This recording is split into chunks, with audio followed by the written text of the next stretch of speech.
आउज़ुबिल्लाहिमिनश्शैतानिर्रजीम बिस्मिल्लाहिर्रहमानिर्रहीम। अस्सलामुअलैकुम। Fourth year botany paper A topic lichens. The lichens are an association consisting of a phycobiont algae and mycobiont fungal partner. यानी lichen एक ऐसा group है symbiotic association का जिसमें एक पार्टनर जो है वो एल्गी होता है और दूसरा फंजाई होता है, और वो मिलकर जो है वो एक प्लांट बॉडी बनाते हैं और वो रिप्रोडक्शन भी करते हैं, और वो जो है वो ऐसी जगहों पर पाए जाते हैं जहाँ पर दूसरे पौधे नहीं उग सकते। ये आपकी बुक का पेज नंबर है 221। तो जनरल अकाउंट ऑफ लाइकन्स में है अक्रंस जो है ये लाइकन जो है यूबिक्विटस हैं, दुनिया में हर जगह पाए जाते हैं और हर तरह की इन्वायरमेंट में पाए जाते हैं। और इसकी जो हैं वो 24 स्पीशीज़ जो हैं वो एल्गी की, वो फाइकोबियोट्स की, वो लाइकन बनाने में इन्वॉल्व होती हैं। उसके बाद फंगल कंपोनेंट या माइकोबियोट्स हैं, वो जो हैं वो बहुत सारे हैं, जैसे एस्कोमाइसीड्स हैं, विसिडियोमाइसीड्स हैं और ड्यूट्रोमाइसीड्स हैं। उसके बाद लाइकन के थैलस की मॉर्फोलॉजी है। Body of a lichen is a thallus. इसका बॉडी जो है वो थैलस होती है। थैलस आपको पता है कि ये ऐसा स्ट्रक्चर होता है जिसकी रूट, स्टेम और लीव्स नहीं होते, बल्कि एक राउंडेड सा स्ट्रक्चर होता है। इसका कलर जो है वो ग्रे से ग्रेश ग्रीन होता है, और स्पीशीज़ जो है वो कुछ में येलो, रेड, ऑरेंज और ब्राउन भी होता है। और अटैचमेंट ऑफ सबस्ट्रेटम और ग्रोथ की बेस पर हम थैलस को जो है वो मुख्तलिफ ग्रुप्स में डिवाइड करते हैं। सबसे पहला जो है वो है क्रस्टोस थैलस जो है क्रस्टोस लाइकन का, वो थिन बारीक होता है, फ्लैट होता है और बिल्कुल छिलके की तरह होता है। और सबस्ट्रेटम ऐसी चीज़ जिसके साथ वो जुड़ा होता है, जैसे ट्रीज़ हैं, रॉक्स हैं या सॉइल हैं, उनके साथ बिल्कुल चिपका हुआ होता है। लाइकन्स जो हैं वो क्रस्टोस थैलस के साथ वो जो है क्रस्ट के तौर पर नज़र आते हैं और एसोसिएटेड होते हैं सबस्ट्रेट के साथ इतनी अच्छी तरह से कि उनको आसानी से अलग नहीं किया जा सकता।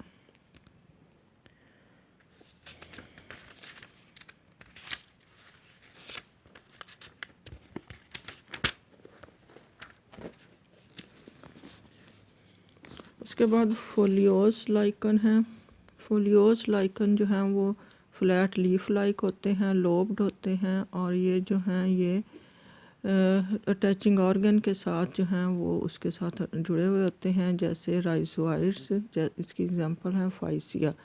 फिर है फ्रूटिकोस लाइकन। फ्रूटिकोस लाइकन का थैलस जो है वो रेक्ट होता है, सीधा होता है और ब्रांच्ड होता है, और ये जो है सबस्ट्रेटम के साथ जो है वो बेसल पोर्शन के ज़रिए या डेंसली पैक हाइफी के साथ जुड़े होते हैं। इसकी एग्जांपल जो है वो उसनिया है। ये नीचे इसकी डायग्राम्स है।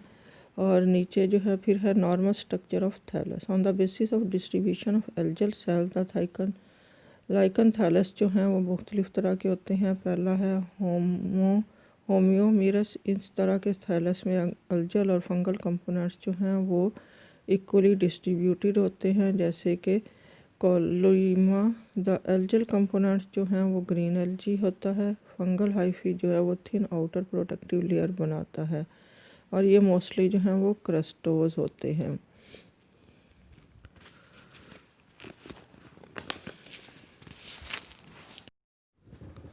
Lower cortex is bounded by a dense layer of fungal hyphae constituting the lower cortex. इसमें लोअर कॉर्टेक्स में क्या होता है, फंगल हाइफी होते हैं, और हाइफी जो हैं जो ये पैरेलल भी हो सकते हैं और आपस में उलझे हुए भी हो सकते हैं।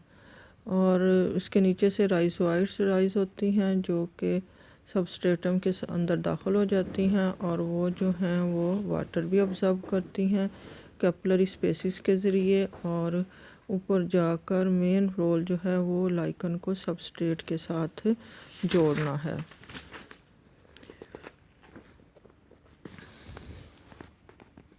उसके बाद है रिप्रोडक्शन। लाइकन जो है वो वेजिटेटिवली एसेक्सुअल सेक्सुअल तीनों तरीक़ों से रिप्रोड्यूस करते हैं। वेजिटेटिव रिप्रोडक्शन जो है वो फ्रेगमेंटेशन से होती है, जिसमें जो है वो फोलियोज और फ्रूटिकोज लाइकन जो हैं वो छोटे छोटे पीसीस में डिवाइड हो जाते हैं, जिन्हें फ्रेगमेंट्स कहते हैं। और ये जो है किसी भी वजह से हो सकते हैं, मैकेनिकल स्ट्रेस से या ओल्डर पोर्शन के डिकम्पोज होने से, और इसकी वजह से ग्रोइंग एरियाज जो अलग अलग हो जाते हैं और नए लाइकन थैलस में चेंज हो जाते हैं।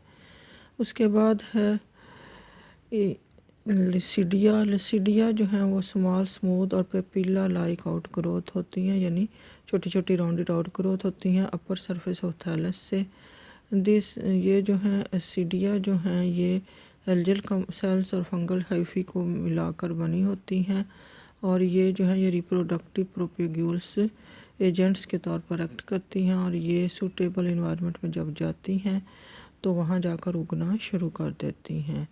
पार्मेलिया, सूडोवीमिया, ब्रायोइया और उसनिया जो है इस तरीके से हेल्प करती हैं। उसके बाद है सोरीडिया। सोरीडिया जो है microscopic bud light out growth होती हैं अल्जुअल कंपोनेंट्स की, जिसके बाहर जो है फंगस के हाइफी होते हैं, और ये जो है डेवलपिंग सोरीडिया जो है वो कॉर्टेक्स को रप्चर करके बाहर निकल जाते हैं और स्पेशल पस्ट्यूल लाइक एरिया के तौर पर नज़र आते हैं थैलस पर। सोरीडिया जो है वो विंड से, एनिमल से और स्प्लैशिंग वाटर से एक दूसरी जगह पर पहुंच जाते हैं।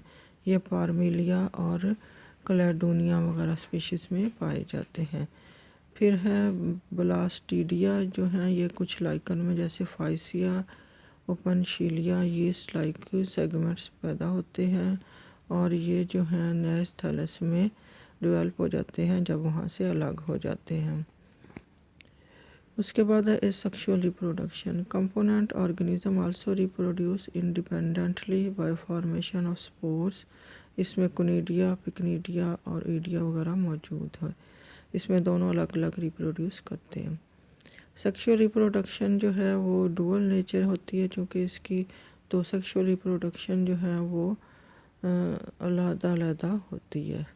Reproduction of mycobionts. Since the fungal partner of lichen may belong to Ascomycete, Basidiomycotina or Deuteromycotona, therefore they reproduce by formation of characteristic spores, ascospores, basidiospore और spermatia। यानी जिस ग्रुप से ये लाइकन का फंगल पार्टनर बिलोंग करता होगा उसके reproductive method से ये रिप्रोड्यूस करेगा। ये स्पोर्स जो हैं ये लाइकन से रिलीज़ होते हैं और नई जगह जाकर नए माइसीलियम बनाते हैं, और फिर जाकर एल्जल सेल के साथ कंबाइन कर लेते हैं और लाइकन में चेंज हो जाते हैं। उसके बाद है sexual reproduction of ascolichen. Ascolichon reproduced by ascospore produced in asci which are arranged as ascocarp, a cup-like apothecium or flask-shaped perithecium as described in the Phaecia। फिर है importance of lichen। Economically, the lichen play beneficial roles. Mostly a few of these are as under। एक है establishing ecosystem। Lichens are pioneer of succession that establish a terrestrial ecosystem as these initiate soil formation। Lichen जो हैं वो ऐसी जगह पर सबसे पहले ग्रो करते हैं जहाँ पहले कोई और पौधा मौजूद नहीं होता, और इस तरह से ये सक्सेशन में बुनियादी रोल प्ले करते हैं। और उसके बाद लाइकन जब रॉक्स पर ग्रो करते हैं तो वहाँ ऑर्गेनिक एसिड पैदा करते हैं और केमिकल वेदरिंग ऑफ रॉक में हेल्प करते हैं। उसके बाद है role in nitrogen fixation. Lichen जो कि एल्जल पार्टनर है, ब्लू ग्रीन एल्जी है, वो नाइट्रोजन को, हवा की नाइट्रोजन को नाइट्रेट में चेंज करती है और नाइट्रोजन फिक्सेशन करती है और सॉइल की फर्टिलिटी को इंक्रीज़ करती है। Role as pollution indicator. Lichen जो हैं वो इम्पोर्टेंट और रिलायबल पोल्यूशन इंडिकेटर हैं। ये जो हैं यूज़ होते हैं बहुत सारे एटमॉस्फेरिक पोल्यूशन को इंडिकेट करने में और उसको रिमूव करने में। इंडस्ट्रियल एरियाज़ में, जिसकी वजह से अल्जल पार्टनर जो हैं वो SO2 को सेंसिटिव होते हैं और यूज़ होते हैं हवा की क्वालिटी को मेजर करने के लिए। फिर है causes of fire in forest. Some species of Usnea are responsible for fires in forest as these catch fire due to inflammable nature of their thalli. Source of food. Most lichen species contain a carbohydrate elide starch, the lignin, which make them valuable source of food, especially in Antarctic region. Lichen जो है Antarctica के reason में उगते हैं और वहाँ उनके अंदर जो है स्पेशल किस्म का स्टार्च होता है और वहाँ के लोगों के खुराक के लिए इस्तेमाल होता है। फिर है कमर्शियल प्रोडक्ट्स। बहुत सारे कमर्शियल प्रोडक्ट्स जैसे कि कलर्स वगैरह जो हैं ऊन को और सिल्क को डाई करने के लिए इनसे हासिल होते हैं। लिटमस जो है वो भी इनसे मिलता है। लिटमस पेपर जो लैब में हम एसिड और बेस के इंडिकेटर के तौर पर इस्तेमाल करते हैं। और उसके बाद परफ्यूम में एसेंशियल ऑयल्स के तौर पर यूज़ होते हैं। और कुछ स्पीशीज़ जो हैं लाइकन की वो सोप बनाने में इस्तेमाल होती हैं। उसके बाद जो है वो कुछ लाइकन जो हैं वो चमड़ा रगड़ने के काम भी आते हैं। कुछ लाइकन जो हैं वो अल्कोहल और ब्यूरीज में भी इस्तेमाल होते हैं। उसके बाद है मेडिसिनल यूज़।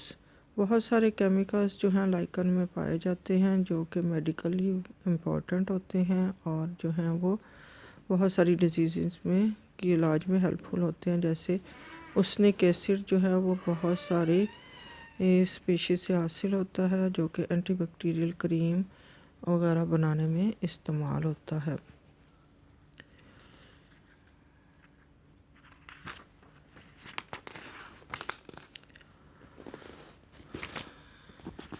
इसी तरह से कुछ मेडिसन जो हैं वो डॉग के काटने के बीमारी इनके इलाज के लिए भी इस्तेमाल होती है, जिसे हाइड्रोफोबिया कहते हैं। कुछ लाइकन स्पीशीज़ जो हैं वो प्रोटियोलाइकन बनाने में काम आता है जो कि एंटी कैंसर ड्रग्स में यूज़ होता है। और कुछ जो हैं वो पल्मोनेरिया लंग वर्ट लंग्स की बीमारियों में इस्तेमाल होता है। कुछ जो है ट्यूबरकुलोसिस में भी बीमारियों के इलाज के लिए इस्तेमाल होता है। उसके बाद है टॉक्सन। कुछ लाइकन जो हैं वो जैसे कि लैदरिया वल्पीनिया जो है उसके अंदर पॉइजनस मटेरियल होते हैं जो कि वुल्फ्स से निजात हासिल करने के लिए इस्तेमाल होते हैं।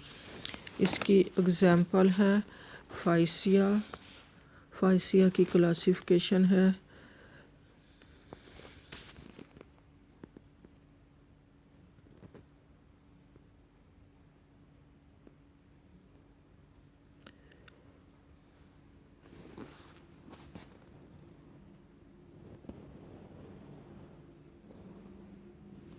क्लास इसकी फंजाई है, एस्कोमाइकोटा है, लैसिनियोमॉर्फिसीड्स है, टीलोस्पाइसिट है।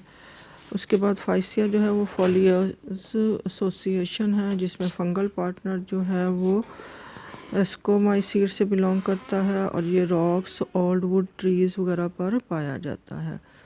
उसके बाद है प्लांट बॉडी। प्लांट बॉडी जो है वो फोलियोस लीफ लाइक थैलस है जो कि सबस्ट्रेटम से अटैच होता है राइजोआइड से। फंगल पार्टनर जो है वो एस्कोमाइटोक्टिना से बिलोंग करता है। अल्जल पार्टनर जो है वो मोस्टली ट्रीबॉक्सिया ग्रीन एल्जा होता है।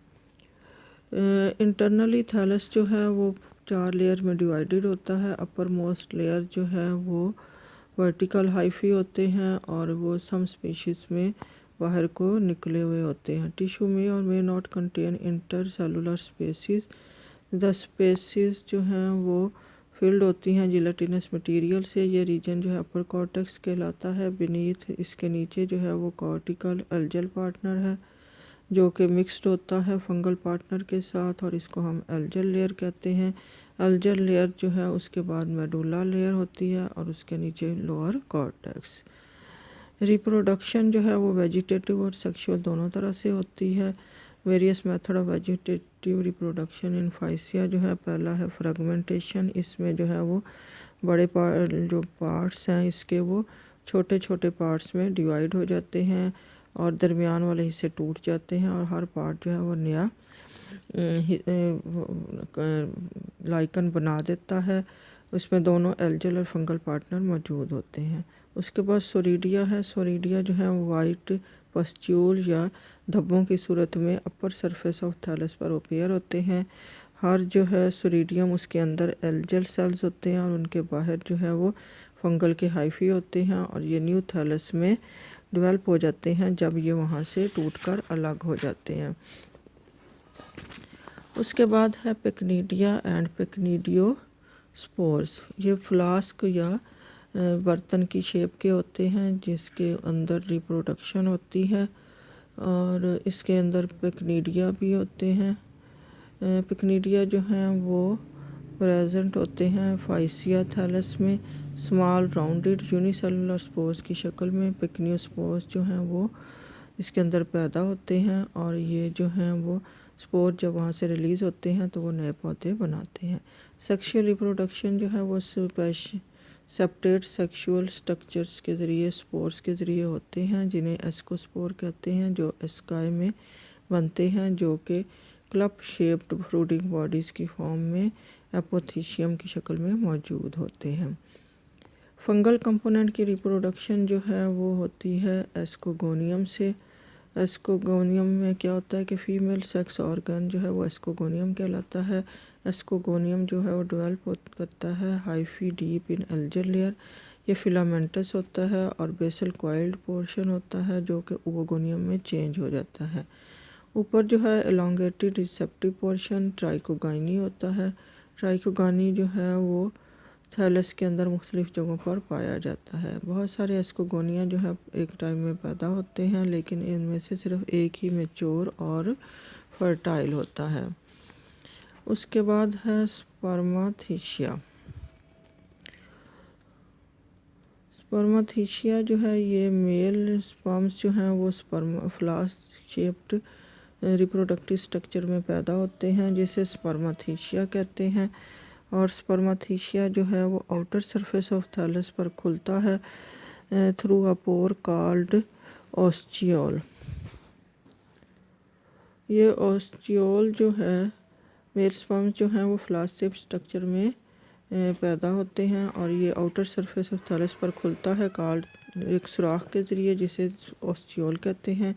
स्पर्मोगोनियम की इनर सरफेस के ऊपर लाइनिंग होती है फर्टाइल हाइफी की और मेल गैमीट्स जो हैं इसके अंदर टिप्स पर पैदा होते हैं। स्पर्मेशिया जो है वो रिसेप्टिव हाइफी तक जाते हैं एस्कोगोनियम के और दोनों के दरमियान जब कंटैक्ट पैदा होता है तो दोनों की वाल्स जो हैं वो डिज़ोल्व हो जाती हैं और मेल न्यूक्लियस जो है वो ओवोगोनियम को शिफ्ट हो जाता है। मेल और फीमेल न्यूक्लियाई जो हैं वो पेयर्स में अरेंज हो जाते हैं पेरिफेरी में और उसकी ओवोगोनियम की वाल के ऊपर। ये देखें जैसे डायग्राम में दिखाया हुआ है स्पर्मेटेंजियम का वीएस दिखाया हुआ है। ये जो है वो राउंडेड फ्लास्क स्ट्रक्चर है और इसके अंदर जो है वो टिप्स पर जो है वो स्पर्मेशिया पैदा हो रहे हैं। उसके बाद जो है वो थैलस जो है वो दिखाया हुआ है जिसके अंदर जो है वो कार्पोगोनियम बना हुआ है। ठीक है, ये जब दोनों की टिप्स मिलती हैं तो स्पर्मेशियम के जो मेल स्पर्म्स हैं वो इसकी टिप के अंदर दाखिल हो जाते हैं और इसके अंदर आकर दोनों सेल जो हैं वो अपने आप को अरेंज कर लेते हैं। उसके बाद ये है एपोथीशियम की डायग्राम। ठीक है, और इसकी जो है वो एस्कस फॉर्मेशन है। एस्कस फॉर्मेशन में क्या होता है, द स्टिमुलस ऑफ फर्टिलाइजेशन जो है वो रिजल्ट करती है development of ascogenous tissue from the wall of oogonium. Oogonium जो है फिर वो एस्कस में चेंज हो जाती है। As these hyphae are developed in diploid nucleus divide and migrate into escogenous hyphae which become septate. Asci develop from the terminal cell of escogenous hyphae. The karyogamy takes place. asci जो है वो elongate होता है vertically और arrange करते हैं इनको अपने आप को एक लेयर में hymenium sterile vertical hyphae called paraphyses जो हैं वो इन एस्काई के दरमियान में डेवलप हो जाते हैं। और इन द मेन टाइम जो है वो क्या होता है, हाइफी जो है बिलो द स्पर्मोगोशियम डेवलप करते हैं और wall of the fruiting body बना देते हैं। इसकी वॉल जो है वो इसकी फ्रूटिंग बॉडी को एपोथीशियम कहते हैं, जो ऊपर हमने दिखाई है आपको। एपोथीशियम इसकी फ्रूटिंग बॉडी है और ये जो है वो इसके अंदर जो है वो मेल और फीमेल हाइफी मौजूद हैं। उसके बाद है डेवलपमेंट ऑफ एल्जल पार्टनर या reproduction of algal partner. Algal cell जो हैं वो फाइसिया के वो ऑर्डिनरी सेल डिवीजन से या एप्लाइनोस्पोर से डेवलप करते हैं। उसके बाद सिंथेसिस ऑफ थैलस है। Ascospores upon release from the asci germinate to produce hyphae, और ये हाइफी जो हैं वो ग्रो करते हैं ऑल डायरेक्शन में, और जब इन्हें सुटेबल एल्जा मिलता है तो ये उसके साथ मिलकर ब्रांचेस के साथ एल्जा को अपने अंदर इनफोल्ड कर देते हैं और न्यू लाइकन को बना लेते हैं। उसके बाद सम इम्पॉर्टेंट क्वेश्चंस हैं, ये आप लोग नोट कर लें और इनको याद कर लें। और फोर्थ ईयर लाजमी इसको लाइकन को अपने अच्छी तरह याद कर लेना है क्योंकि ये आता है।